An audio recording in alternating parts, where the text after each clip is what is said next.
Bienvenue dans Memento Mori, le podcast qui parle du présent en prenant la fin comme point de départ. Je m'appelle Raphaël Charrier, je suis pasteur à Grenoble. Je m'appelle Mathieu Giralt, je suis pasteur à Etup et on est tous les deux blogueurs sur toutpoursagloire.com. Ça va Matt, t'as pas pris la foudre cette semaine? Non, il y a eu quelques éclairs là, comme avec l'arrivée de la chaleur, il y a eu un petit peu des orages, mais non, j'ai pas pris la foudre. Ok, bon bah tant mieux. On se retrouve pour notre avant-dernier épisode de l'année. On va faire une pause cet été comme d'hab. Ouais. Donc c'est quand même avec un petit peu d'émotion et en même temps de la joie parce que c'est synonyme quand même de vacances. Donc ça c'est plutôt cool. C'est synonyme de vacances, ouais. C'est synonyme de repos. Et puis d'aménagement, de tout ça, de travaux, tout ça. Voilà. De barbecue, de bière quand même le soir après les travaux, tu vois. Bah oui. Quand même. Bah, il faut quand même, faut s'hydrater. Voilà, faut s'hydrater, tout à fait. Faut faire attention aux insolations. Ouais. Et du coup, là on est le 21 juin. Le 28, il n'y aura pas d'épisode, on a un trou dans le planning, mais on vous fera le 5 juillet, le dernier épisode de la saison, où on vous donnera nos petits conseils de recettes healthy, de cure détox et de quoi lire cet été numéro 3 ou 4, je sais plus. Je crois que c'est le 3e, c'est la revanche. C'est la revanche. C'est le retour, il y a eu le retour la dernière fois et là c'est la revanche. Quoi lire cet été, la revanche, ouais. Trop bien. Donc du coup, ça sera... on vous donnera des petits conseils sur la lecture de l'été. Surtout que cette année, j'ai fait un truc que j'avais pas fait les années précédentes, c'est que je sais tout ce que j'ai lu cette année. Ah, mais alors moi aussi. Donc, c'est pratique. Parce que chaque année, j'étais là, purée, qu'est-ce que j'ai lu? Oui, mais moi, ça y est aussi, j'avais commencé, et après j'avais arrêté, et là j'ai repris. De tenir une liste de qu'est-ce que j'ai lu quand. Là, j'ai reçu 2 nouveaux bouquins là j'ai reçu ça là, Rejoice and Tremble de Michael Reeves. Ok. La bonne nouvelle surprenante de la crainte de Dieu. Waouh, ça a l'air pas mal. Donc ça a l'air pas mal. Et j'ai reçu ça aussi, God of All Things. Oui. Redécouvrir le sacré dans le monde de tous les jours de Andrew Wilson. Ok. Ah, ça pourrait m'intéresser. Ça a l'air pas mal ça. aussi. Ouais. Ça, je pense que je vais lire ça cet été, mais j'en parlerai la prochaine fois. C'était un petit teaser. Ouais, moi aussi, je réfléchis à ce que je vais lire cet été. Entre les lectures pour la fac et tout le reste, c'est ah ouais, mais moi, j'aurais fini, mon gars. J'aurais fini la fac cet été. Bravo. Moi, il me restera encore. Mais je vous redirai ça. La prochaine fois qu'on enregistre. Ouais. Ok, bon, bah c'est cool. Du coup, aujourd'hui, Mathieu, nous allons inspirer, fort. expier. Voilà. Non, on va parler de l'expiation. Yes, on continue notre série sur les doctrines de la grâce. Donc on avait fait l'élection.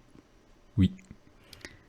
On avait fait la persévérance des saints, mais ça date déjà. Ouais. La dépravation totale. Ouais. Et puis là, on fait l'expiation. Et plus particulièrement, on va parler d'expiation définie. Alors justement, on va voir. On va définir l'expiation. Qu'est-ce qu'on entend par là? Voilà, on va définir l'expiation et on va définir l'expiation définie. Voilà. Excellent.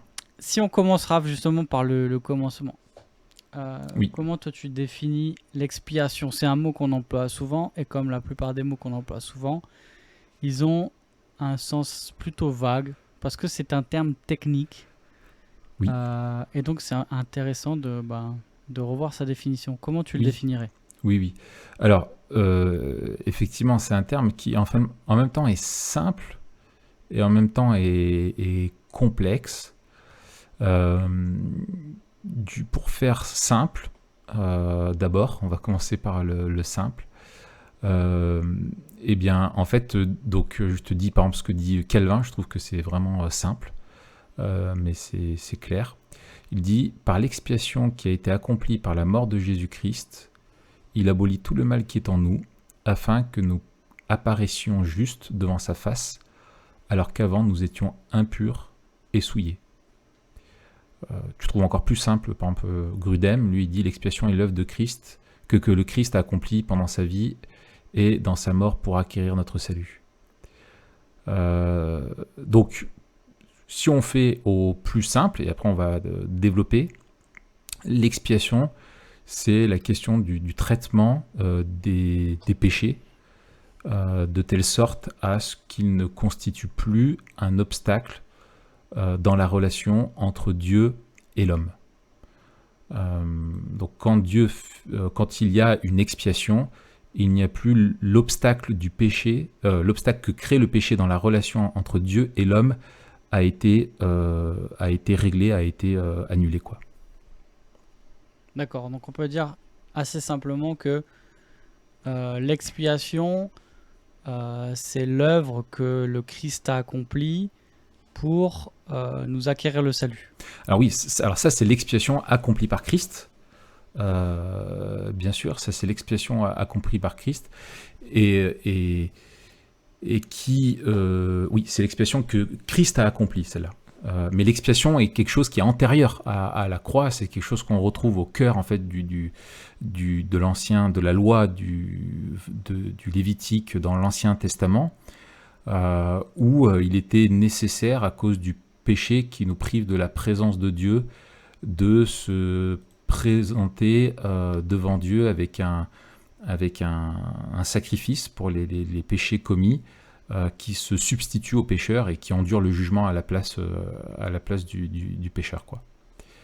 Donc finalement, on a déjà en germe, dès l'Ancien Testament, tous les ingrédients qui vont définir l'œuvre de Christ. Finalement, c'est ça.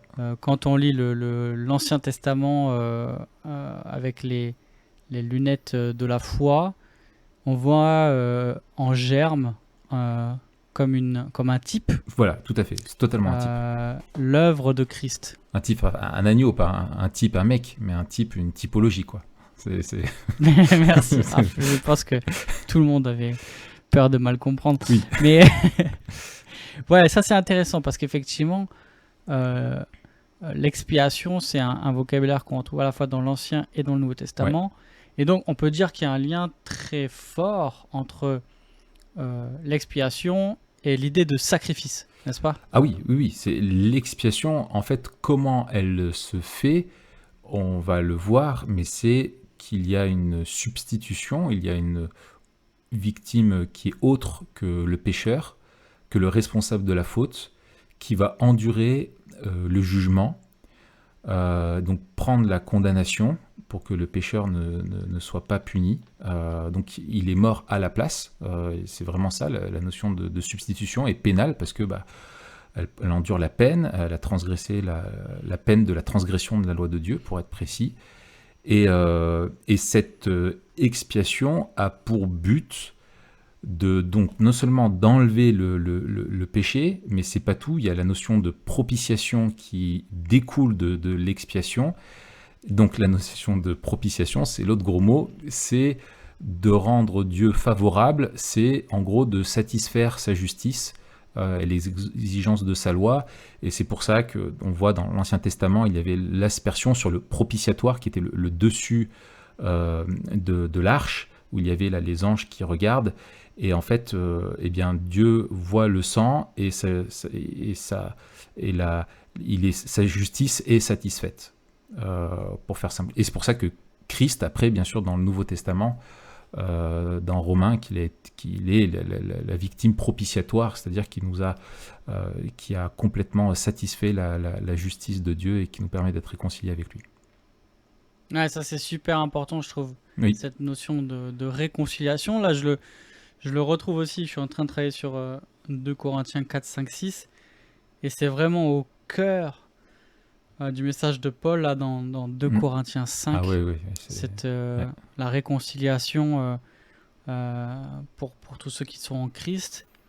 Et c'est vrai que souvent, je trouve qu'on n'insiste pas assez sur la réconciliation, et qu'on le voit un peu comme juste comme une espèce de conséquence, si tu veux, du salut, alors qu'en fait c'est le cœur du salut. Le pardon n'est pas une fin en soi en fait. Le pardon, il est là pour rétablir la relation, pour réconcilier Dieu avec l'homme. Et c'est vrai que tu l'as bien dit, hein, dans l'expiation, la notion de colère, le péché mérite la punition, mais la punition, c'est la punition de quelqu'un qui a été offensé. Donc la victime qui se substitue au pécheur reçoit la colère de Dieu. Et donc, on va en reparler plus et peut-être précisément tout à l'heure. Et peut-être le premier truc, tu vois, qu'on peut dire, c'est qu'il y a justement ce que révèle la Bible, c'est qu'il y a une nécessité d'expiation. C'est pas juste quelque chose qui est présent, qui est là ou qui est proposé. C'est une nécessité à cause du péché. Sans expiation, le problème du péché demeure. C'est la seule chose qui règle le problème du péché. Dieu ne pardonne pas, Dieu ne se réconcilie pas en dehors d'une expiation. Dieu ne peut pas mettre juste le péché sous le tapis. C'est pas possible à cause de sa justice. Il faut que le péché soit condamné. Il mérite la sentence, quoi. Donc c'est le seul moyen d'être réconcilié avec Dieu. Tout à fait.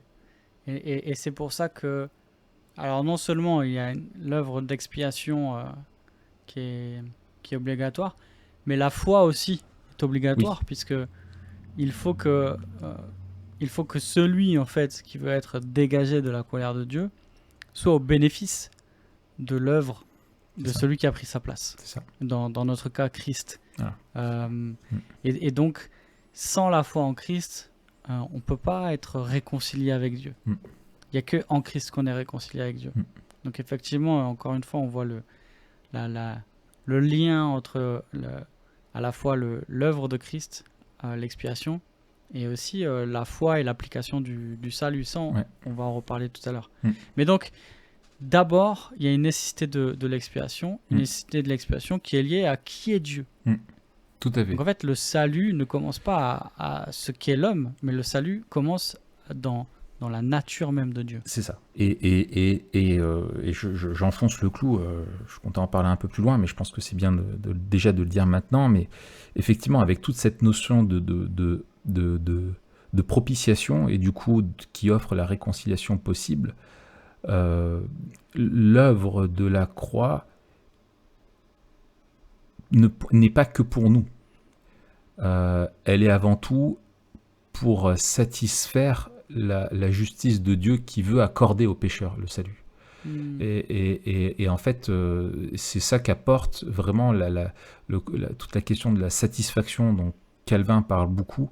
C'est que ce que le Fils veut faire, c'est satisfaire les exigences du Père pour pouvoir accomplir son plan de rédemption et se glorifier dans le plan de la rédemption.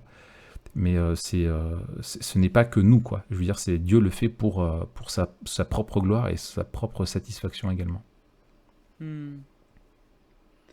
Alors, ceci dit, il y a quand même une nécessité de l'expiation, parce que précisément, on va le voir, Jésus est mort pour réconcilier son peuple avec Dieu. Et donc, il y a une nécessité de l'expiation qui est liée à la culpabilité du pécheur. C'est ça. C'est ça. Une culpabilité que l'expiation, en fait, rend totalement objective. Et ça, je trouve que c'est important, même dans notre vision du monde, et qui nous aide à comprendre, qui nous révèle aussi la gravité du mal.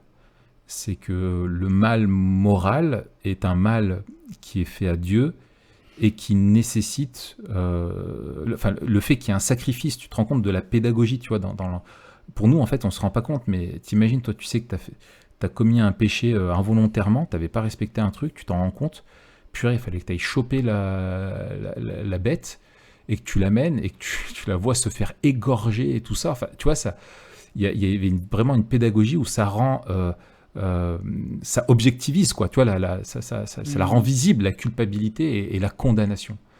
Et en fait, c'était très important, justement, pour avoir dans la vision du monde, pour rappeler la réalité du mal, la réalité de l'offense et la réalité de la nécessité d'une expiation pour être réconcilié avec Dieu, tout avec vraiment comme connaissance dans l'Ancien Testament. Il ne faudrait pas croire que le croyant de l'Ancien Testament se disait bon, bah, c'est mécanique, quoi, j'offre un truc, c'est bon, c'est réglé. On le voit très bien que les croyants, vraiment, enfin le juif sincère qui aimait Dieu et qui était attristé par son péché, il le savait très bien. Et on a plein de textes, on peut penser au psaume 51 et d'autres, que finalement il savait que c'était qu'une symbolique qu'il y avait et que ce que Dieu attendait, c'était avant tout justement que ce sacrifice-là, qui est extérieur, qui objectivise la culpabilité, elle soit aussi subjective, dans le sens qu'il ressente vraiment sa culpabilité et qu'il soit triste de son péché. C'était pas juste une mascarade où tu fais un truc et tu dis ouais bon bah je suis tranquille, comme je ferais réciter un Ave Maria ou un truc comme ça, et puis c'est bon, quoi, comme ça j'ai la paix avec Dieu. Il y avait vraiment cette prise de conscience que effectivement le sang des agneaux et des bêtes ne suffisait pas, et qu'il y avait un vrai problème, et le pécheur était attristé de ça. Est-ce que tu penses que il y a quelque chose de ça qui se joue dans une certaine mesure dans la scène? Bonne question. De considérer... elle a une vertu, c'est Henri Blocher qui parle de ça, et j'aime bien cette dimension-là, il parle de vertu roborative.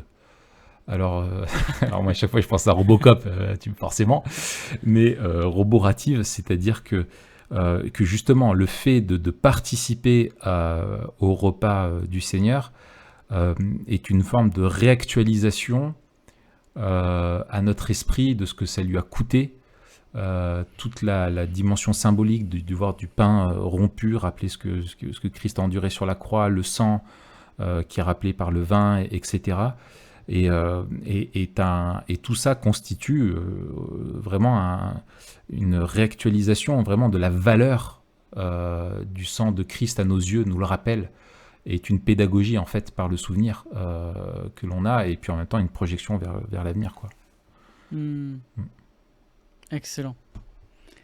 Alors, on a déjà un peu glissé le mot. Ouais. On parle d'expiation définie. Ouais. Alors peut-être, encore une fois, peut-être juste avant de poser la question justement de la caractérisation de l'expiation, de qu'est-ce que c'est l'expiation définie, etc. Nous, on parle effectivement pas de l'expiation en général, on l'a introduit comme ça pour faire le lien aussi avec la théologie biblique. Ouais. Mais on va parler de l'expiation du Christ en particulier, bien sûr. Alors, il faut noter une chose, déjà, c'est que on n'est pas encore dans le salut appliqué. Oui. On est dans l'œuvre de Christ. Donc c'est l'expiation, c'est pas quelque chose que nous vivons quelque part. C'est quelque chose que Christ a accompli. Que lui fait, oui. Et que par la foi, on est au bénéfice de cette œuvre-là. Ouais. Mais quand on parle d'expiation par le Christ, de quoi on parle en particulier en fait? Grudem disait donc c'est ce qu'il a accompli pendant sa vie et dans sa mort pour acquérir notre salut. Mais de quoi on parle quand on parle de l'expiation du Christ? Et peut-être dans son œuvre, on peut identifier ce qui est en lien avec l'expiation dans l'Ancien Testament. Oui, tout à fait. En fait, justement, alors le lien avec l'Ancien Testament, il y a plusieurs niveaux. Il y a la question, donc on l'a dit, de la typologie, c'est-à-dire qu'il y avait toute une pédagogie qui montrait la nécessité justement qu'il y ait une expiation pour qu'on puisse être réconcilié avec Dieu. Et la nature de l'alliance et la nature de l'expiation dans l'Ancien Testament était... en fait, l'alliance est liée à l'expiation. C'est-à-dire que la nouvelle alliance, pourquoi il y a un changement d'alliance avec Christ, c'est parce qu'il y a une nouvelle expiation qui est faite par son sang. Dans l'ancienne alliance, le moyen de réguler la relation avec Dieu et de régler le problème des fautes, c'était donc tout le système sacerdotal, mais qui n'était que l'ombre d'un autre système ou d'une autre alliance qui lui serait parfait, puisque l'auteur de l'Épître aux Hébreux le dit, en particulier les chapitres 8 à 10, que vraiment l'ancienne alliance n'était pas capable de répondre aux exigences de la volonté de Dieu, et qu'elle n'était là de toute façon que temporaire. Et donc quand Christ meurt, par son sang, il scelle une nouvelle alliance, c'est-à-dire qu'il va que par son sacrifice et sa mort à la croix, eh bien on a une relation qui est garantie par sa médiation, par son sacrifice, par son sang avec Dieu. Et cette alliance-là, elle est nouvelle et elle est éternelle, inviolable, parce qu'elle ne dépend pas de notre obéissance à nous et de notre prêtrise à nous, mais de l'obéissance de Christ dans sa vie et de sa prêtrise à lui, enfin en tant de son sacrifice, où il était lui-même victime, il est le sacrifice, et il est en même temps le prêtre, celui qui présente son sacrifice auprès du Père, et un sacrifice qui vraiment a la puissance, je vais dire comme ça, de laver notre conscience des œuvres mortes, de laver notre culpabilité, et qui couvre vraiment notre péché devant Dieu, avec tout ce parallèle entre l'Épître aux Hébreux et voilà, où les anciens sacrifices se faisaient dans un temple fait de mains d'hommes, mais Christ, lui, est rentré dans le temple céleste, c'est-à-dire une métaphore des lieux célestes, où il s'est présenté devant Dieu avec son sacrifice par l'œuvre de la croix. Donc, en fait, l'alliance est conditionnée à l'expiation, à la nature du sacrifice, quoi. Ouais, c'est ça. Puis tu parlais d'œuvre sacerdotale, donc Ouais. l'office de Christ comme prêtre, on a vraiment, et c'est lié, hein, et on va le voir pourquoi c'est important, les deux pans qui sont l'intercession et l'expiation, justement. C'est ça. J'ai écrit un article, justement, qui traite toute la comparaison entre les deux alliances, la supériorité de la nouvelle alliance, et je vais mettre ça en lien. Génial. Ouais. Alors, juste, je rebondis, tu as parlé plusieurs fois du sang de Christ. Et alors, c'est normal, hein, la Bible parle beaucoup du sang. Par exemple, dans Lévitique 17, ouais. il explique: la vie de la chair est dans le sang, je vous l'ai donné sur l'autel, afin qu'il serve d'expiation pour votre vie, car c'est par la vie que le sang fait l'expiation.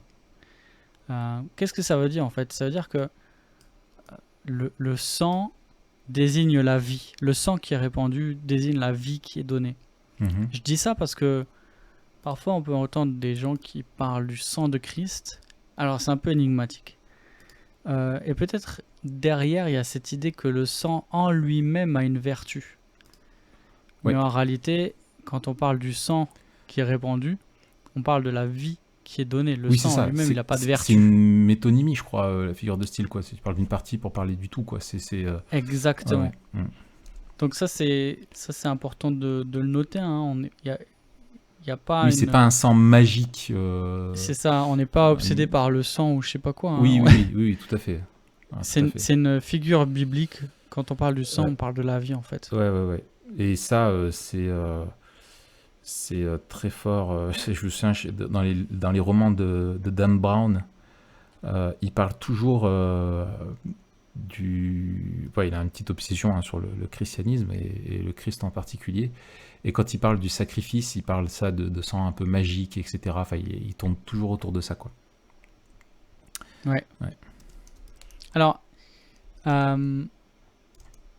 moi j'aime bien Berkhoff. Donc il parle bien sûr de Christ comme étant l'agneau de Dieu et cette idée de substitution. Et là encore, peut-être une petite précision, quelque chose qu'on entend souvent. Quand on dit que nos péchés ont été imputés à Christ, ou quand on dit qu'il a porté nos péchés, en fait, Christ a porté notre culpabilité. Oui. Donc, il a pris notre place. Nos péchés restent les nôtres. C'est pas comme s'il y avait eu un transfert de péché. Oui. C'est juste que il a pris la place que nous devrions prendre. Et donc, il a payé pour nos péchés. Mais il n'y a pas un transfert de péché.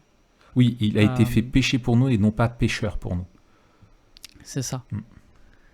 Donc, ça aussi, c'est intéressant parce que souvent, on voit cette image-là où comme un transfert et puis tous nos péchés sont mis sur Jésus.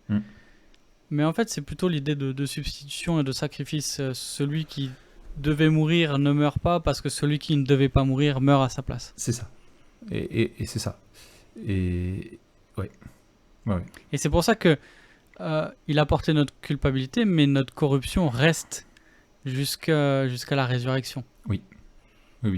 Et ça aide à comprendre la tension entre le déjà pas encore, quoi. Entre ce qui est déjà totalement accompli et qui est parfaitement accompli. La justification, elle est faite une fois pour toutes, et ça, c'est réglé, on y reviendra. Mais avec la réalité de justement où on n'est pas encore au bénéfice de toutes les vertus du salut accompli par Christ. Ouais. Alors, il y a peut-être aussi dans l'expiation un pan que je trouve intéressant qui est pas souvent abordé et que je trouve absolument nécessaire. Donc, j'aimerais bien qu'on l'aborde. C'est quand on considère Christ comme le second Adam et que on se rend compte que non seulement Christ devait payer à la place du pécheur pour obtenir le pardon, donc ça c'est la croix, hein, on en parle souvent, mais il devait aussi obéir parfaitement à la loi pour obtenir la justice. Et j'aime beaucoup cette petite phrase de Berkhof qui dit « Si Christ n'avait fait qu'obéir à la loi et n'avait pas aussi payé la sanction, il n'aurait pas obtenu la vie éternelle pour les pécheurs.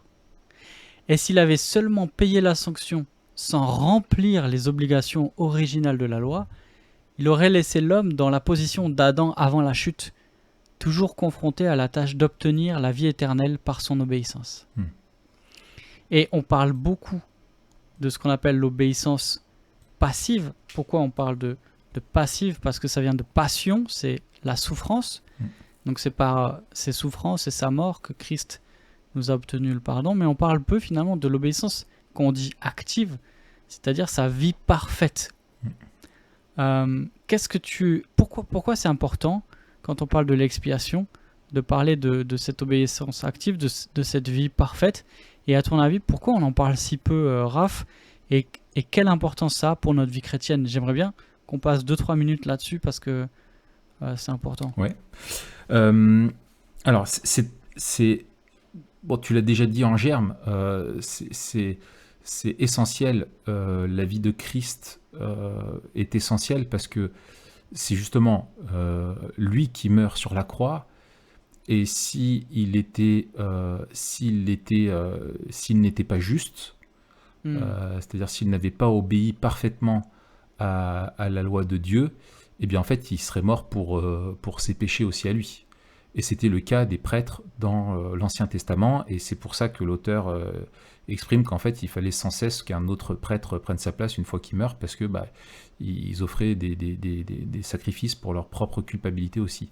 Alors que Christ, lui, par son obéissance parfaite, a rempli les exigences de la loi, et donc il ne peut pas mourir. En fait, sa mort n'est...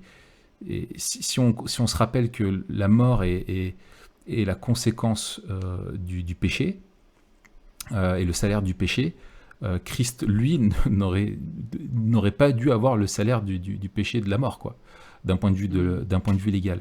Mais il l'a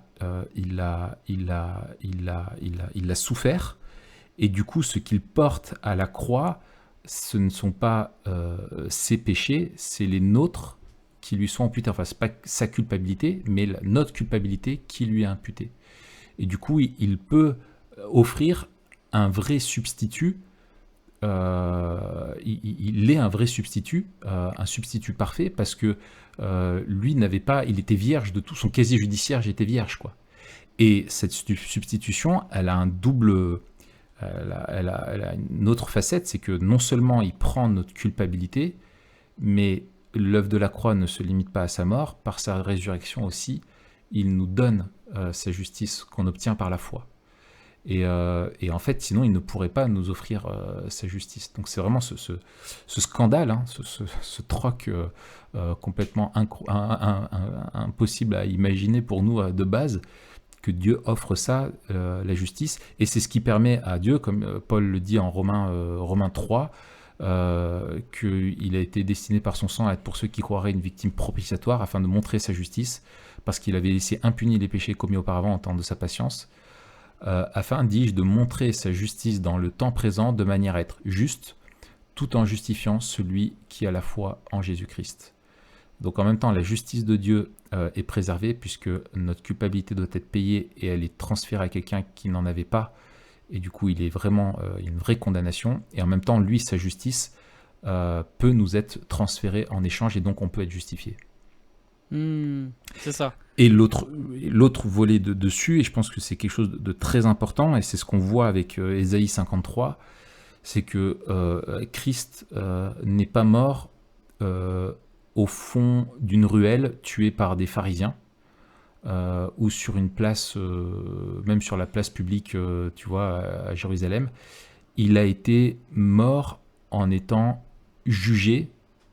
C'est une condamnation légale qu'il a eue, et qui en fait montre toute l'ironie de la croix. C'est que Ésaïe le dit, hein, il a été mis au rang des malfaiteurs, et en fait lui-même qui était juste a été considéré comme coupable injustement de la part des hommes, mais l'ironie c'est que Dieu accomplit derrière lui dans son tribunal céleste sa justice, avec le juste qui prend la place des pécheurs. Ouais, c'est magnifique. C'est magnifique. Et ouais, c'est ce que Paul a dit encore une fois dans 2 Corinthiens 5. Hein, celui qui n'a pas connu le péché, il a fait devenir péché, ou il a fait péché pour nous, afin que nous devenions en lui justice de Dieu. Ouais. Et donc en fait, quand Dieu nous regarde et qu'on est déclaré juste, ce n'est pas seulement parce que nos péchés ont été pardonnés, c'est parce que la justice de Christ est reconnue comme étant la nôtre, en fait. Ouais. Nous sommes en Christ et sa justice devient la nôtre. C'est merveilleux. Ouais, c'est magnifique. Et encore une fois, c'est parce que nous sommes unis à Christ que nous sommes au bénéfice de cette œuvre.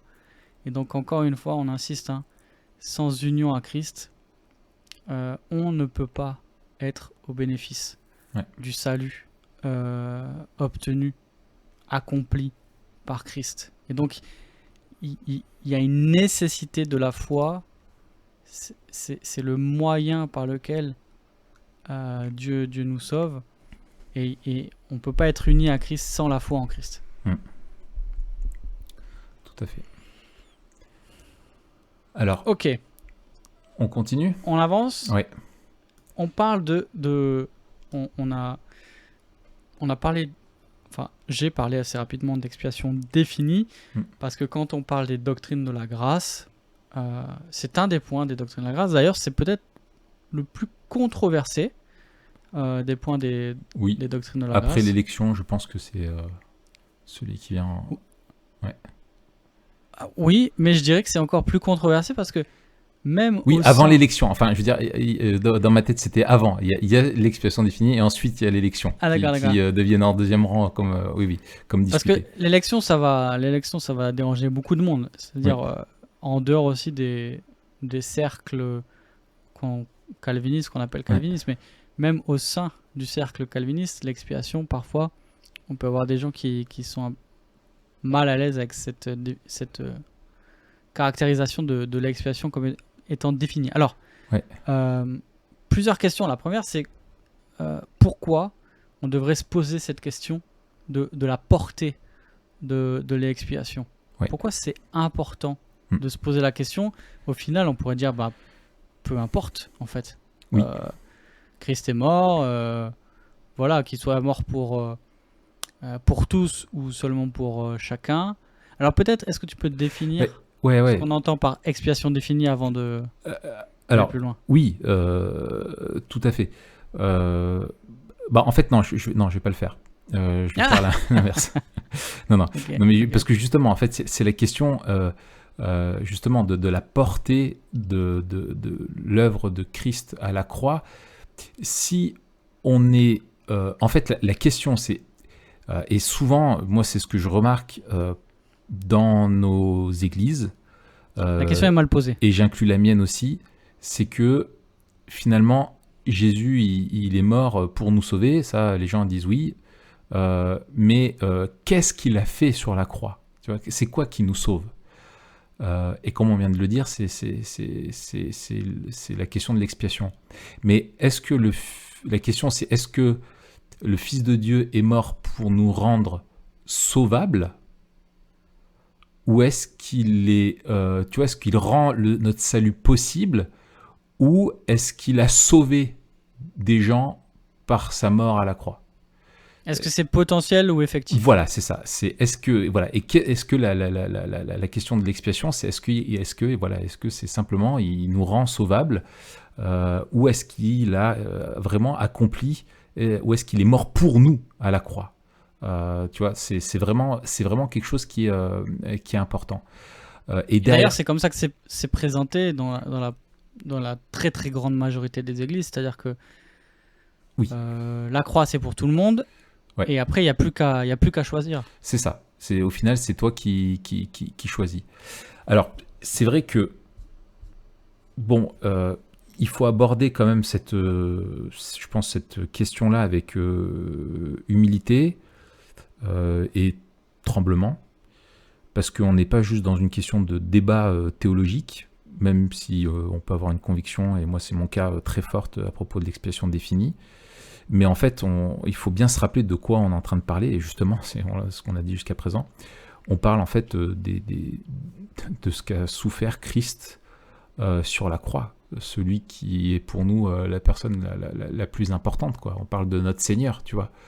Donc on n'est pas juste dans une question d'un débat théologique, parce que derrière ça, il y a la question en fait de qui est au bénéfice de son œuvre à la croix, et ça aussi c'est une autre question qui est vraiment importante, parce qu'on parle de vie, quoi. On parle de destinée, de vie éternelle et de condamnation éternelle, etc. Donc faut y aller avec donc voilà, je pense crainte et tremblement quand on parle de ça. Mais la question vraiment de la croix, c'est que si Jésus, je vais le faire comme ça, c'est que si Jésus est mort pour tous les hommes, c'est-à-dire qu'il a fait l'expiation du péché de tous les hommes, ça pose pas mal de questions sur la sagesse de Dieu, la puissance de Dieu, l'amour de Dieu, et la souveraineté de Christ et la valeur de son sacrifice à la croix. Et quand on parle on va y revenir, et quand on parle d'expiation définie, la crainte de beaucoup de personnes va être de dire, si on dit que l'expiation, elle est pour la version la plus simple et la plus claire, si l'expiation est accomplie pour les élus, alors c'est limiter la valeur ou amoindrir la valeur du sacrifice de Christ, qui a tellement souffert qu'on peut croire derrière qu'on dit que Christ n'est pas capable de sauver tout le monde. Mais en fait, on ne parle pas du tout de capacité. S'il y avait une infinité d'élus, imagine à l'infini, et que le sang de Christ suffirait pour sauver une infinité d'élus, puisque son sang a une valeur qui est infinie, qui est éternelle. Donc c'est pas la question de la valeur, mais ça va être, et c'est je pense notre joie dans notre compréhension des Écritures, c'est la question de l'efficacité justement de l'efficacité et de la récompense de Christ pour sa mort à la croix. Et puis, il faut relier aussi, moi j'aime bien Berkhoff, il emploie un mot, il emploie l'intention. Ouais. Et il Oui, dit c'est ça. finalement la question, elle revient C'est pour qui? à se demander, est-ce qu'en envoyant Christ dans le monde et Christ venant dans le monde a fait l'expiation du péché avec l'intention ou le but de ne sauver que les élus ou tous les hommes? Ouais. Ouais.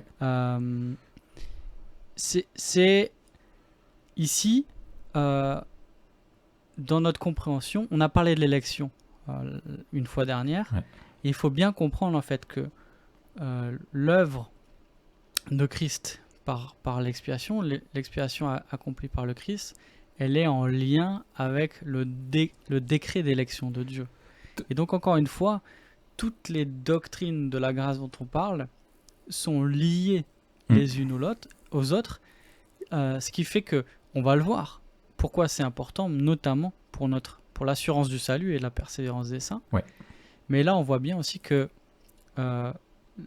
Christ n'est pas venu comme ça, à un moment donné, Dieu s'est dit « Ah tiens, on va envoyer Christ pour sauver les hommes ». Non, en fait, il est venu pour accomplir le décret que Dieu avait pris en lui-même de sauver les élus. Et donc, il faut bien faire le lien entre l'œuvre de Christ et le décret de l'élection. Oui, tout à fait, et complètement. Et il faut vraiment le souligner parce que ça met en jeu plein de choses, même en termes de cohérence au sein de la Trinité et d'unité de la Trinité.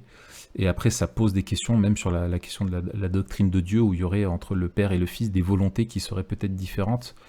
Et en fait, c'est ça, c'est que moi, si tu veux, j'ai fait une liste un petit peu de questions que soulèverait le fait que Christ soit mort et fait l'expiation pour tous les hommes, sans distinction.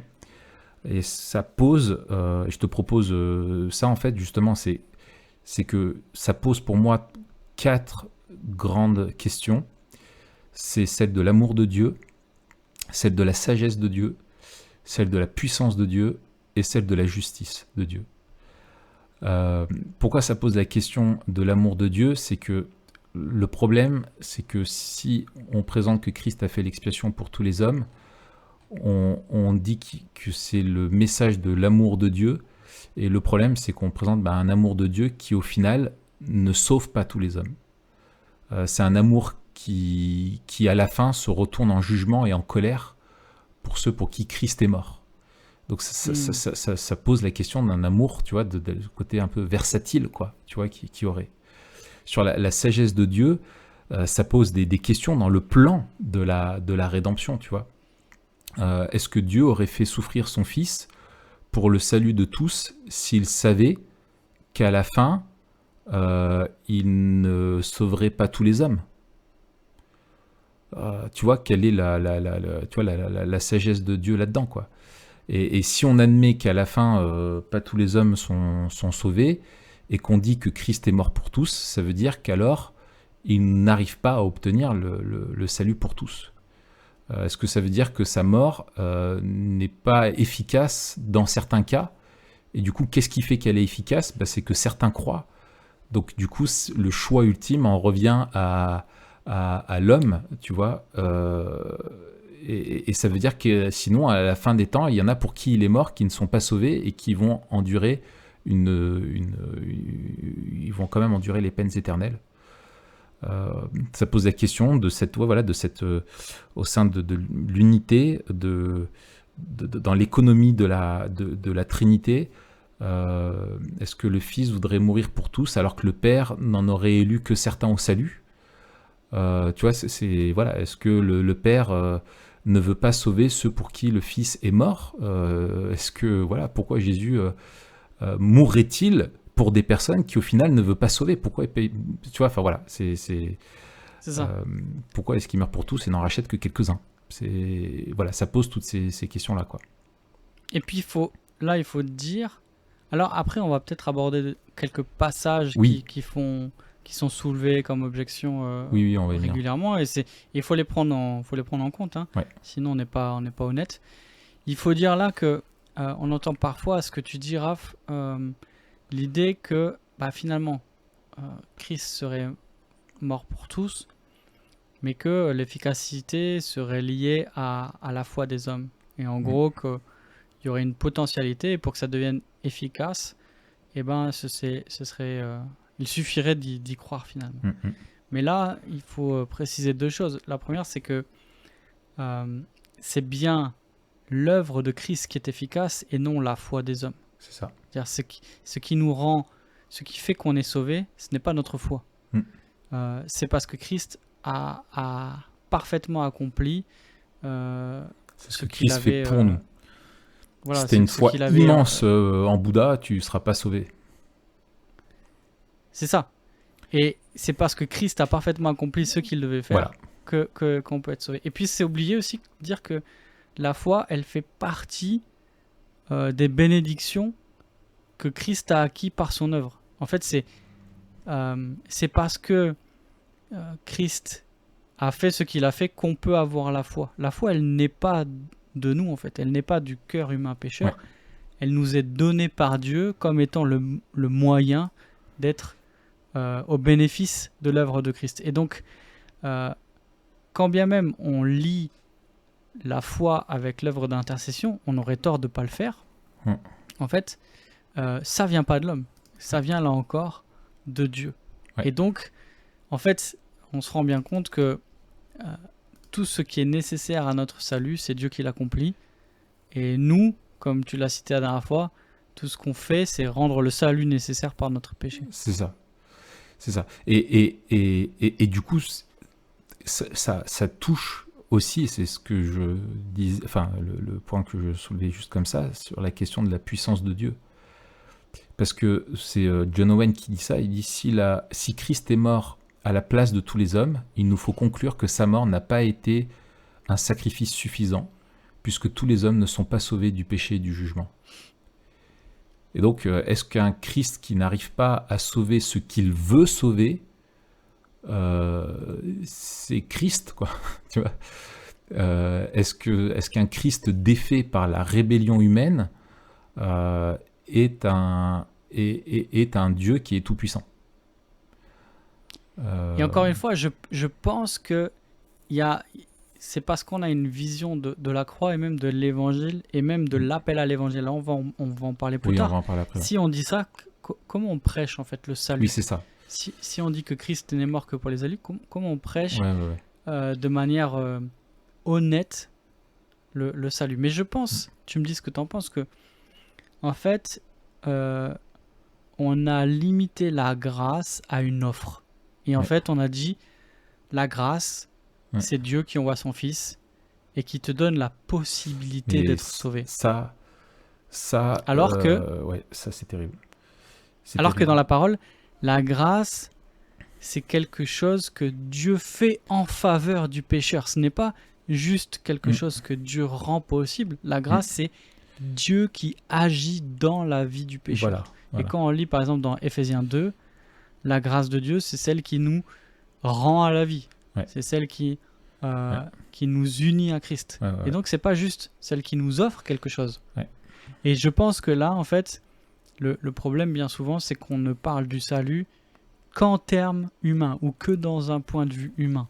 Et qu'on n'arrive pas à faire la distinction entre ce que fait Dieu et la manière dont nous, on peut s'approprier et finalement la place de la foi dans le salut. Ouais, mais ça, tout va avec le problème pour moi, je pense, alors je n'attaque aucun moniteur d'école du dimanche qui nous écouterait, hein, mais finalement, je pense qu'il y a toute moi, c'est ce dont je me rends compte, c'est qu'il y a beaucoup d'enfants de chrétiens qui, en fait, ont toute leur doctrine du salut qui ne repose que sur Jean 3,16.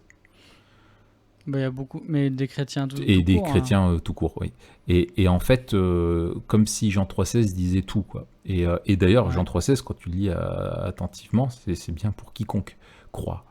Et il y a bien une condition de foi qui est bien claire et nette, quoi. Donc voilà. Mais il y a vraiment effectivement une compréhension de la grâce qui est juste comme une disposition de Dieu, vécue comme une disposition de Dieu qui veut bien offrir si nous on demande, tu vois. Alors que non, c'est quelque chose que Dieu a fait et qu'il applique souverainement. Et c'est ça, c'est que la grâce est souveraine en fait. Et c'est ça qui la rend encore plus gracieuse, c'est que nous on n'intervient en rien dans le fait que Dieu nous sauve. Et c'est là où on voit le lien aussi avec la dépravation totale, parce qu'effectivement, souvent on voit la grâce de Dieu comme étant une espèce de main tendue vers quelqu'un qui va se noyer et la personne choisit de prendre la main ou pas, alors que la Bible nous dit non, en fait, nous on est morts, on est au fond de l'océan et il faut que Dieu aille nous chercher, nous réanime, nous ressuscite, nous rende la vie. C'est ça. Et c'est lui qui nous donne la foi pour lui répondre. C'est ça. En fait, c'est lui qui suscite la réponse. Ouais, c'est ça. Et alors ça, on en parlera quand on parlera de l'appel. De l'appel la prochaine fois. Et puis, ça pose, pour moi, hein, le quatrième point, donc il y a l'amour, la sagesse, la puissance de Dieu, et il y a aussi la justice. Parce que si si Christ a opéré l'expiation de tous, ça implique qu'il a enduré la condamnation, qu'il a effacé la dette de tous. Et du coup, pourquoi Dieu ne les sauverait-il pas derrière ? Tu vois, pourquoi il devrait payer si Christ a déjà payé ? En fait, c'est qu'il n'a pas vraiment payé, si Dieu a encore des reproches à leur faire, tu vois. Est-ce qu'il est juste d'être condamné si la dette est déjà payée, en fait ? Si la dette est vraiment payée, Dieu devrait offrir le salut vraiment à tous, quoi. Donc voilà, c'est quand on parle d'expiation définie, en fait, c'est vraiment la question, est-ce qu'il est mort pour quelques péchés de tous les hommes, pour tous les péchés de tous les hommes, ou pour tous les péchés de certains hommes? Moi, tu vois, il y a quelque chose qui m'aide que j'utilise et qui, moi, m'aide à comprendre l'expiation définie. C'est que, supposons, premier exemple, je vais prendre, c'est celui de justement, on revient dans l'Ancien Testament. En fait, quand le grand prêtre offrait le sacrifice dans le temple pour l'expiation des péchés du peuple, est-ce que les peuples païens autour étaient au bénéfice de l'expiation du prêtre? Eh bien, en fait, non. Non, parce qu'ils n'étaient pas le peuple de l'Alliance. Et sur son pectoral, cette espèce de, on pourrait dire, un gilet qu'il portait, il portait le nom des 12 tribus. Il ne portait pas le nom de toutes les nations. Et il offrait l'expiation pour les 12 tribus. Donc, un Cananéen n'était pas au bénéfice, un Philistin n'était pas au bénéfice de l'œuvre du sacerdoce lévitique. L'autre exemple, c'est, imagine qu'il y a des démons qui se repentent et qui demandent à être sauvés. Est-ce qu'ils seraient sauvés ou pas? Et là, tout le monde te dira, bah non. Pourquoi? En fait, Christ n'est pas mort pour eux. Le salut n'est pas offert aux anges déchus. Donc en fait, l'expiation, elle est définie. On voit qu'elle a toujours quelque chose de défini et qu'elle est en lien avec l'alliance. Et donc la nature de l'alliance et la nature de l'expiation sont vraiment liées. Et en fait, c'est l'expiation du Fils qui garantit, qui sécurise le salut du peuple de l'alliance. Et le peuple de la nouvelle alliance, qui est le peuple de l'alliance, en fait, ce sont tous les élus, quoi. Et donc, c'est essentiel et je pense que vraiment, il faut rappeler encore et encore comment fonctionne l'expiation. Et en fait, l'expiation, c'est une expiation par substitution pénale. Substitution, c'est-à-dire qu'il prend notre place, et pénal, c'est qu'il endure la pénalité, la punition légale. Et donc, ça rejoint ce que tu disais tout à l'heure, c'est que vraiment, sur la croix, il n'offre pas simplement une possibilité, il fait quelque chose. C'est qu'il endure la pénalité, il la porte sur ce moment-là, il est jugé pour les fautes.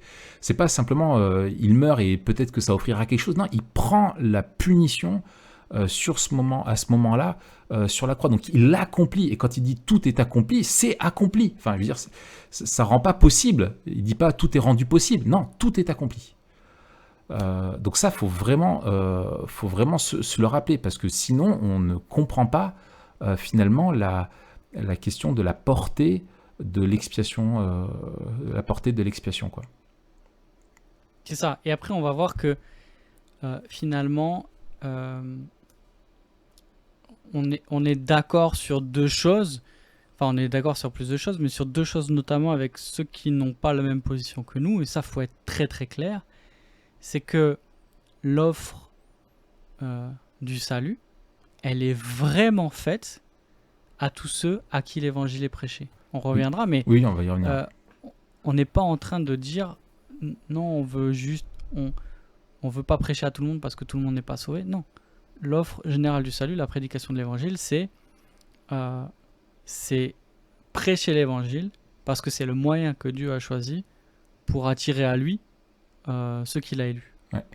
Et on dit aussi que tous ceux qui viennent à Christ avec une vraie foi sont sauvés. C'est-à-dire que tous ceux que Dieu a prévu de sauver sont vraiment sauvés. Et il n'y en a pas un qui viendrait en dehors. Il n'y en a pas un qui viendrait avec la foi à qui Dieu dirait « Ah ben non, j'avais pas prévu de te sauver en fait. » Tous ceux qui devraient être sauvés et que Dieu a prévu de sauver seront sauvés. Oui, c'est ça. Mais ça la Bible ne dit pas « Crois que Jésus est mort pour toi », mais « Crois au Seigneur Jésus et tu seras sauvé ». Et ça, c'est une promesse, et c'est que, voilà, c'est acte 2, quoi. C'est toute personne qui fera appel au nom du Seigneur Jésus sera sauvée, quoi. C'est une certitude. Si tu confesses de ta bouche et que tu crois dans ton cœur, alors tu seras sauvé, quoi. Enfin, je veux dire, c'est une réalité, quoi. Et la provision est pour tous ceux qui croiront. Alors, parfois, on entend des objections, elles sont nombreuses. Parmi ces objections, ce sont des objections qui ont un fondement biblique, dans le sens où il y a plusieurs passages en fait qui disent que Christ est mort pour le monde. Ouais. Alors comment on peut comprendre ces passages? Qu'est-ce que l'Écriture dit? Est-ce qu'on a une contradiction entre ce que dit la Bible et notre système théologique? Certains justement on pourrait nous le reprocher en disant ah mais vous avez une construction théologique et c'est votre systématique, mais ça ne tient pas à la route par rapport à la théologie biblique et à ce qu'on lit dans la Bible. Alors, est-ce que c'est vrai? Est-ce qu'il y a une contradiction entre ce que dit la Bible et notre théologie? Ou est-ce que peut-être ce qu'on lit, on le comprend pas forcément bien parce qu'on met quelque chose derrière? Qu'est-ce que tu dirais, toi? Ouais. Alors, il y a deux angles de réponse. Il y a bien sûr un certain nombre de textes qui parlent du monde et de tous. Alors, il faut... Alors, il y a un angle exégétique. Bon, là, on ne va pas avoir le temps, parce que s'il faut qu'on fasse l'exégèse de ces textes-là, on prendrait beaucoup de temps, comme pour tous ceux qui soulignent l'expiation définie. Donc, il y a un angle exégétique et un angle théologique. Sur l'angle exégétique, il y a le fait que, en fait, pose la vraie question, et moi, c'est ce qui me semble. Alors, pour ceux qui voudraient creuser ça, je conseille Mary Calvinism de Jim Horrick. Je crois que j'avais déjà cité. Donc, il fait une exégèse un petit peu de tous ces textes. Et en fait, quand on regarde en fait la question de tous, c'est plutôt la question de tous les groupes de personnes sans distinction, plutôt que toutes les personnes sans exception. C'est-à-dire que pour un juif, à l'époque, le monde était divisé en deux catégories, hein, ceux qui creusent et les juifs, on va dire ça comme ça. Et donc c'était vraiment une distinction qui était radicale. Et en fait, le Christ est mort non pas que pour les Juifs, mais pour tous ceux qui croiraient. Donc c'est-à-dire pour les groupes de personnes, c'est-à-dire qu'ils soient juifs ou non juifs. Et on a énormément de textes d'un point de vue théologique qui soulignent ça. En fait, le même accès pour les juifs ou les non juifs qui sont englobés dans le tous. On peut penser à l'épître aux Romains, on peut penser à Éphésiens, etc., etc. Et dans Jean, aussi, bien sûr, il y a le fameux Jean 3,16, mais qui est précédé par toute une discussion entre Jésus et Nicodème. Cette discussion, elle fait écho, dire Nicodème qui croit vivre, si je schématise, hein, Jésus il dit à Nicodème que pour rentrer dans le royaume de Dieu, il faut qu'il naisse d'en haut. Nicodème, il comprend pas parce que c'est un juif, un pharisien, un enseignant. Il y a le temple, il y a les sacrifices, il y a, voilà, et d'une certaine manière, il vit déjà dans le royaume de Dieu. Et Jésus lui dit, en fait, non, il faut que tu naisses d'en haut. Et il comprend pas. Et en fait, Jésus fait une référence à Ézéchiel 36, qui était une promesse pour Judas d'une nouvelle alliance qui serait, ou dans laquelle, au travers de laquelle Dieu laverait, purifierait le peuple, lui donnerait un cœur nouveau. Et Nicodème doit comprendre qu'en fait, lui, ça, il ne peut pas le faire, et qu'il n'y a que le Saint-Esprit qui peut le faire. D'une façon souveraine, mystérieuse, on y reviendra dans la question de la grâce irrésistible. Et donc, c'est la condition pour rentrer dans le royaume de Dieu. Et derrière, qui peut rentrer dans le royaume de Dieu ? Eh bien, en fait, celui qui croit. Et en fait, c'est pour quiconque croit. Et nous, on est bien d'accord que la nouvelle alliance et la promesse faite en Ézéchiel 36, elle ne concerne pas littéralement que la tribu de Juda, mais qu'elle concerne l'Église au sens large, le peuple messianique, le peuple de la nouvelle alliance, qui est au bénéfice de ça. Et comment on rentre dans la nouvelle alliance ? On y rentre par la foi. Et ça, c'est valable pour le juif, mais aussi pour le non-juif. Et c'est dans ce sens-là que c'est offert à quiconque. Et du coup, ça va au-delà ça ne dépend pas de l'observation de la loi de Moïse, ça dépend d'une autre chose, ça dépend de la foi en Jésus-Christ. Donc ça, juste un exemple avec Jean 3,16. Ouais, c'est ça. De manière générale, il me semble que c'est souvent l'universalité du salut dans le Nouveau Testament, justement, par rapport à la particularité du salut lié au peuple juif de l'Ancienne Alliance. Effectivement, le monde où tous les hommes soulignent que le salut est ouvert à toutes les nations, quand on reprend aux îles, quand on reprend le langage d'Ésaïe. Et donc il y a cette ouverture-là. Tout à fait. Voilà, ça ne veut pas dire que tous les hommes seront sauvés. Oui, il y a la portée de l'appel qui est universelle et qui a un peuple qui sera, et c'est un peuple qui sera composé de toutes les nations, quoi. Mais ça, c'est bon pour l'angle exégétique. Et il y a un autre angle, c'est la question de l'angle théologique, et qui rejoint en fait la question des décrets de Dieu et de la volonté de Dieu, entre la volonté décrétive de Dieu, donc décret de Dieu et prescriptive de Dieu, donc ce que Dieu demande aux hommes, et l'appel aux hommes, et la manifestation de sa volonté aux hommes aussi, au sens aussi moral. Et ça, c'est l'autre angle d'approche. Pour un développement, moi je conseille vraiment le livre de Piper, où il développe cette question-là en particulier, c'est Dieu veut-il que tous les hommes soient sauvés, chez Europress, où il développe vraiment ça bien. Et donc ça rejoint ce qu'on a pu dire déjà sur l'élection. Excellent, on va le mettre aussi en lien. On va le mettre en lien, ouais. Ok, écoute, je te propose qu'on avance. On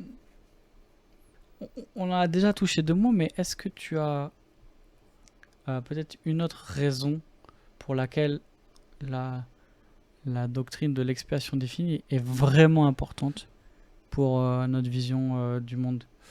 Ouais. Eh bien, en fait, j'aurais tellement de choses à dire.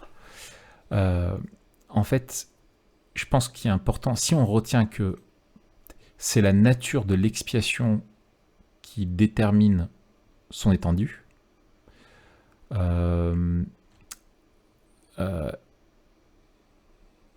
eh bien son expiation est parfaitement efficace. C'est-à-dire que ceux pour qui il meurt sur la croix, ce qu'il fait pour eux est parfaitement satisfaisant pour les réconcilier avec le Père.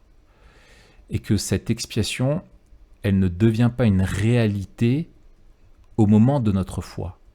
Elle a été accomplie une fois pour toutes à la croix. Mais au moment de notre foi, sa justice nous est imputée. C'est grâce à la substitution pénale, quoi, par l'Esprit, au nom de ce que Jésus a fait pour nous à la croix. Et en fait, moi, c'est comme ça que je définis vraiment l'expiation définie. C'est que sur la croix, Christ accomplit l'expiation de son peuple. Son peuple, c'est qui? Ce sont les élus que le Père lui a confiés. Et son expiation leur assure leur justification au moment de leur foi. Et on verra comment la foi, comment on parvient à la foi la prochaine fois qu'on continuera. Donc en fait, comme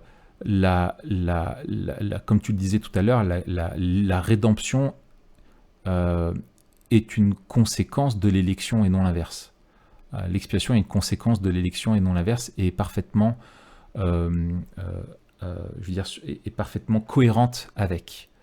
Et ce que moi je trouve vraiment puissant dans notre vision du monde, c'est que en fait, on sait que on est en paix avec Dieu au nom de ce que Christ a accompli, une fois pour toutes.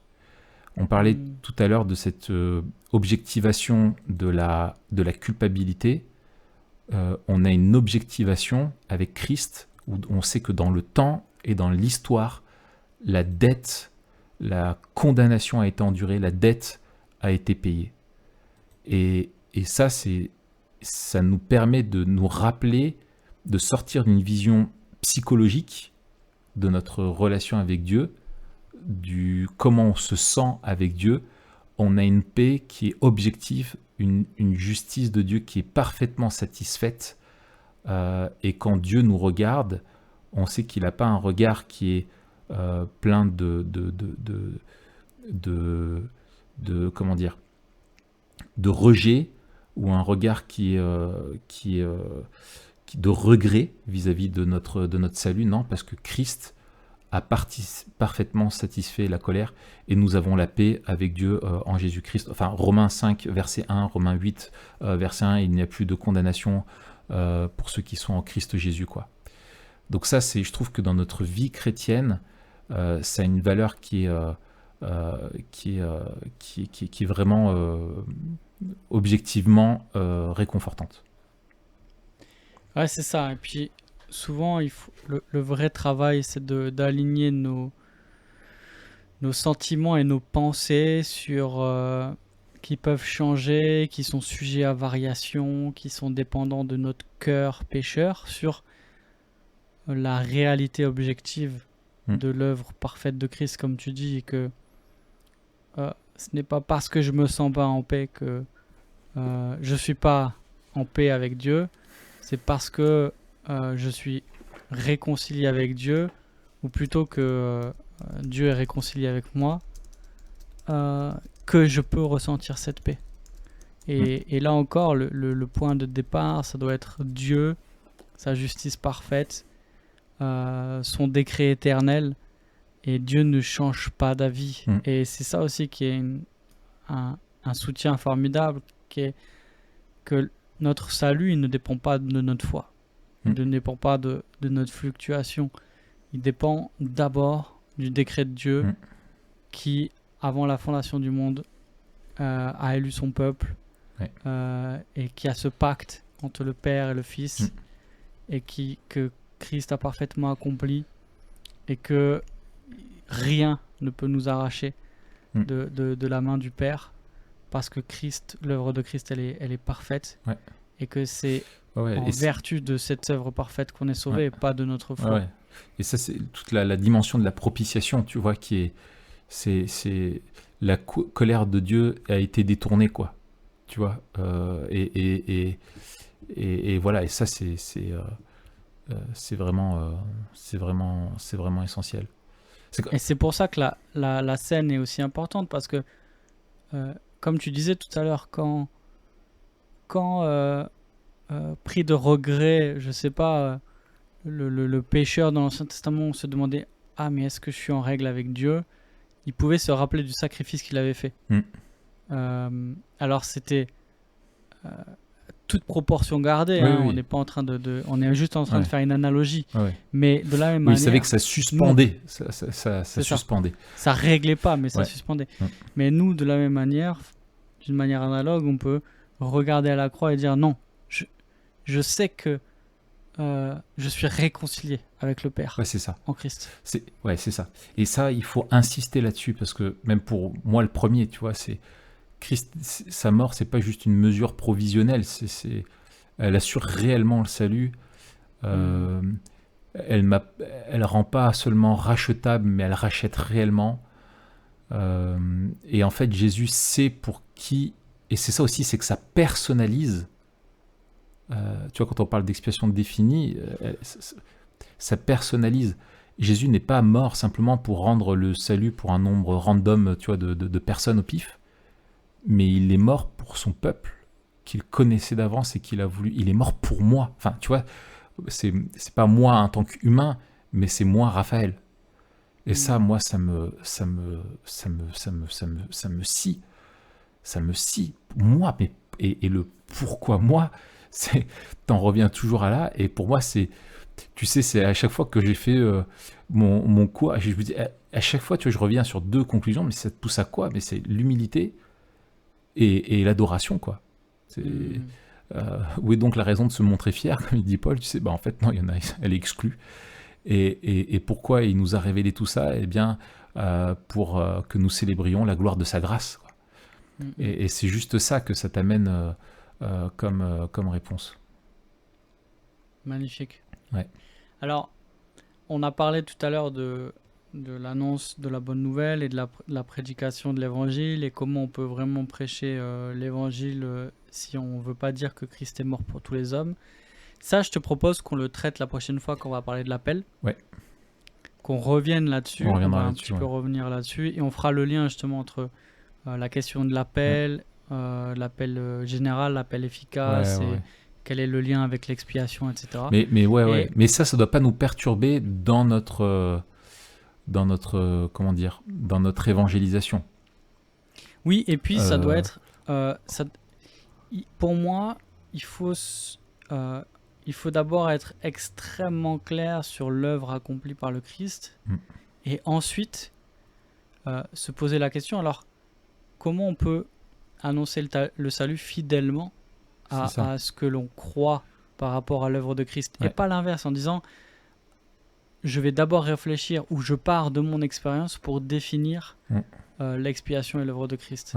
Parce qu'en fait, sinon, on est un peu pragmatique, quoi. On part de notre expérience, on parle de notre vécu, alors que là, on parle de l'œuvre de Christ. C'est ça. Et avoir l'assurance que si quelqu'un met sa foi en Jésus, il est sûr d'être pardonné, d'avoir la vie éternelle.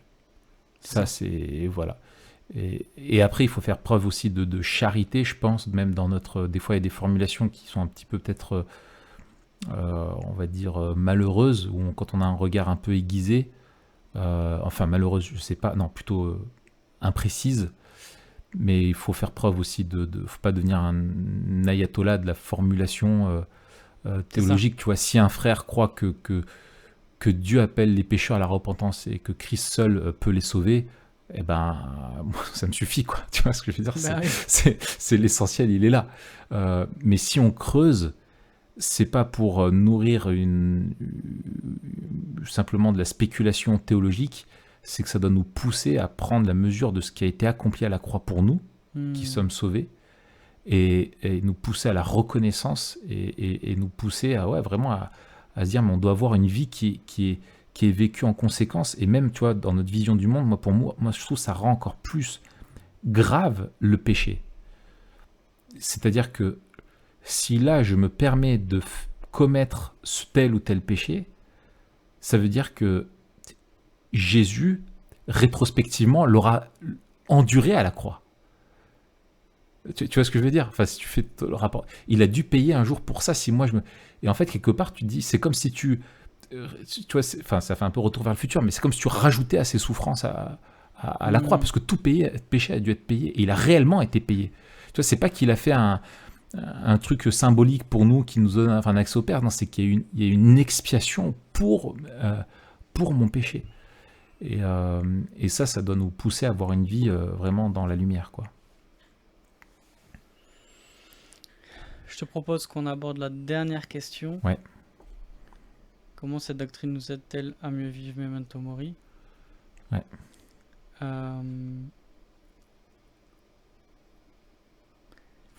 Alors, vas-y.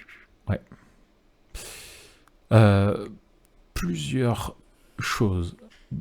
Alors, en fait, quand je me suis posé ça, je pense tout de suite en fait à la vision de la nouvelle création. Et dans Apocalypse 21, et ce qui est super beau, où Jean dit « Je ne vis pas de temple dans la ville, car le Seigneur, le Dieu Tout-Puissant, est son temple, ainsi que l'agneau. La ville n'a besoin ni de soleil, ni de la lune pour l'éclairer, car la gloire de Dieu l'éclaire et l'agneau est son flambeau. Les nations marcheront à la lumière et les rois de la terre y apporteront leur gloire, etc. » Et en fait, ce qui est merveilleux, c'est qu'il ne parle pas de Jésus, il ne parle pas du Christ, il parle de l'agneau, qui fait référence tout de suite au sacrifice. Et en fait, l'expiation est centrale en fait dans la rédemption.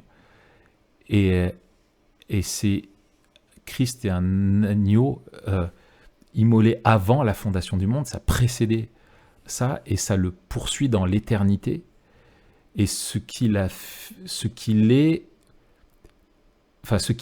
est lié à ce qu'il est pour l'éternité.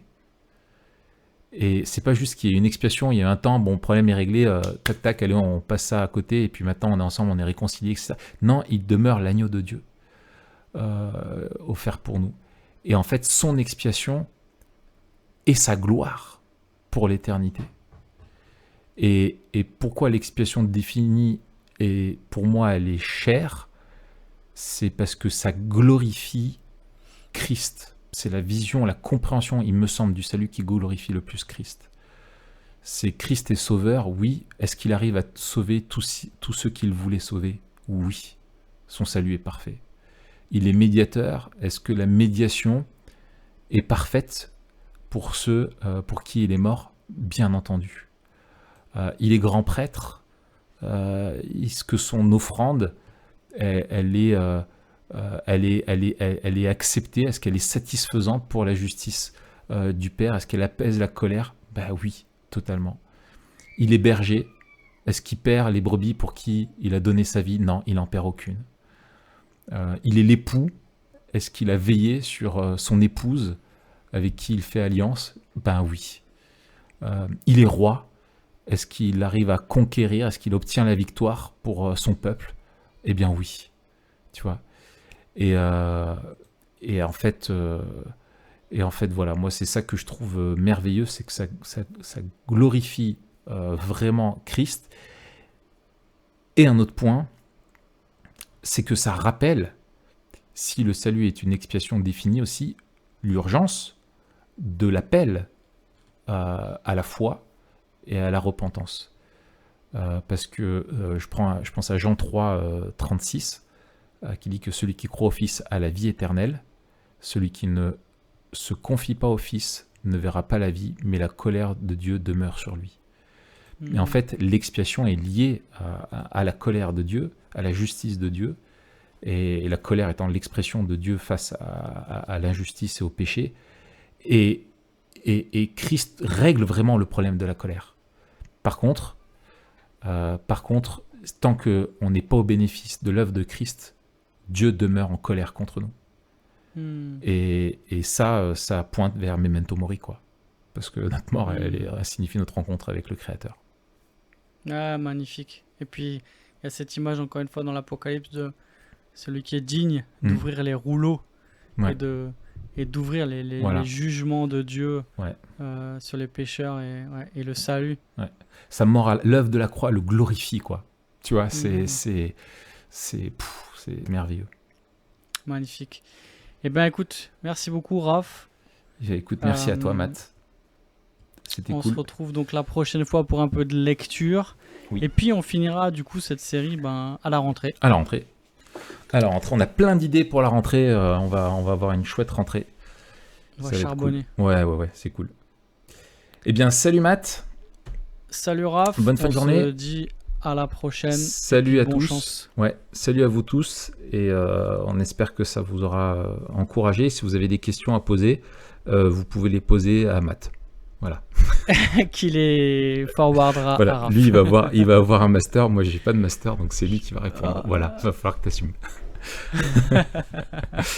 Allez, salut Raph. Salut à tous.